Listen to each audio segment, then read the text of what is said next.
At kitang-kita naman pagdating sa packaging, talaga namang balot na balot siya. Ayan, kung makikita nyo naman, napakaraming bulsa sa loob, marami kang pwede ring isuksok. At pagdating naman sa lagayan ng laptop, kaya hanggang 2. Pwede kayong maglagay ng damit dyan o maliliit na towel. Pero syempre, merong special features tong bag na to, kaya ito ang binili natin.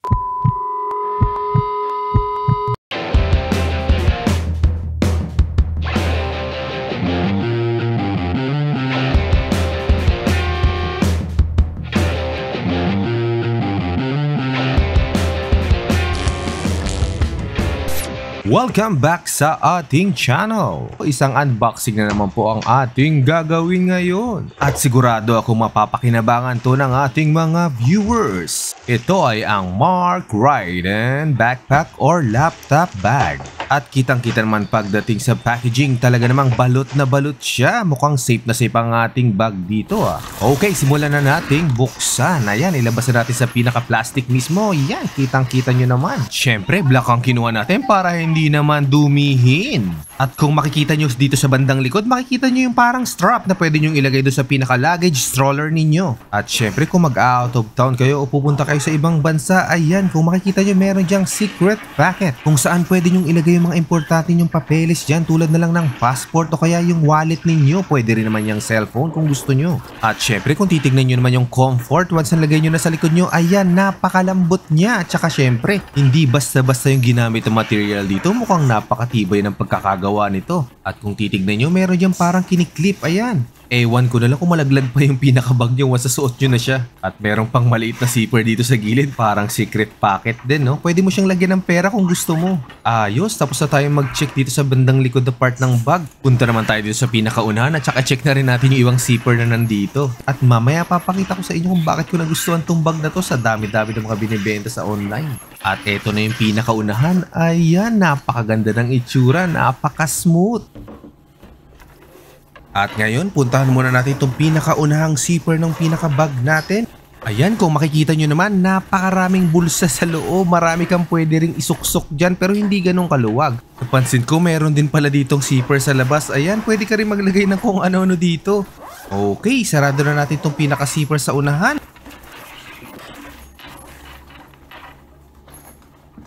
Ngayon naman, buksan natin yung pinaka-zipper sa likod. Dito naman nilalagay yung laptop. Ang size nga pala na laptop nyo pwedeng ilagay dito, sabi nila ay 17.5. Pero yung laptop ko naman ay nasa 15 lang. So saktong-sakto yan, maluwag na maluwag pa din. At kung papansinin nyo naman, meron dyang strap para secure na secure yung laptop nyo. At saka alam ko, pwede kayo maglagay dito hanggang 2 laptop at maluwag pa rin siya. So yun, kung 2 laptop nyo, pwede sa bag na to. Ayan, strap nyo lang. Okay, sarado na natin. At isunod naman natin yung zipper na nasa gitna. Yung binili pala nating bagay merong 3 division. Nasa unahan, nasa likod na para sa laptop at ang isa ay nasa gitna. Tama kayo, pwede pa kayo maglagay ng files o kahit anumang pwede nyong ilagay dito sa gitna naman. So para hindi maghalo-halo yung mga pwede nyong ilagay sa bag. Ayan, buksan na natin. Meron pa ditong parang net para talaga namang pwede kayo maglagay ng kung ano-ano dyan. Kung makikita nyo, pwede kayo maglagay ng damit dyan o maliliit na towel. Napakalaking tulong nitong net na to para naman hindi humalo yung ibang ilalagay yung damit dito o gamit papunta dito sa kabilang side naman. Pero syempre, merong special features tong bag na to kaya ito ang binili natin. Ito, ipapakita ko na kung anong pinakamagandang features ng bag na to. Isara muna natin para mas makita ninyo. Ayan, okay, ito na. So kailangan nating isara muna yung pinakabag natin mismo. At ngayon, hanapin na natin yung pinaka-extrang zipper na makikita nyo sa pinakagitna ng bag. Tapos pag nakita nyo na, iikot nyo yan sa pinakagitnang bag mismo. Ayan, kung makikita nyo sa video na yan, luluwag yung pinakabag natin at mag-e-expand yung pinakagitnang part ng pinakabag natin. Ayan, iikot na natin. Kung titignan nyo, ayan, mas lumuluwag pa siya. Diyan yung mapapansin na parang lalaki yung gitnang part. At ayan na yung pinakagusto kong part ng bag na to. Ayan, napakaluwag na ng pinakagitna na nakita natin kanina. Kasi kanina parang files lang ang pwede mong ilagay. Ngayon, pwede na tayo maglagay ng malalaking gamit o mas maraming damit. At para mas ma-appreciate nyo, buksan natin. Ayan, yan na yung kaninang merong net kanina. Mas lumalim na siya. Tara, tignan natin yung sukat.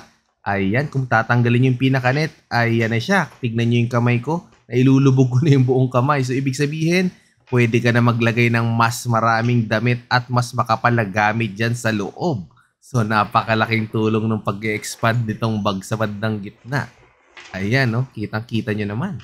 At isa pang maganda dito sa bag na to, pwede din siyang dalhin ng patagilid o naka-sideward siya. Ayan, kung titignan nyo, napaka-professional ng dating, lalo pag laptop lang at files ang laman. So ayos na ayos talaga tong bag na to.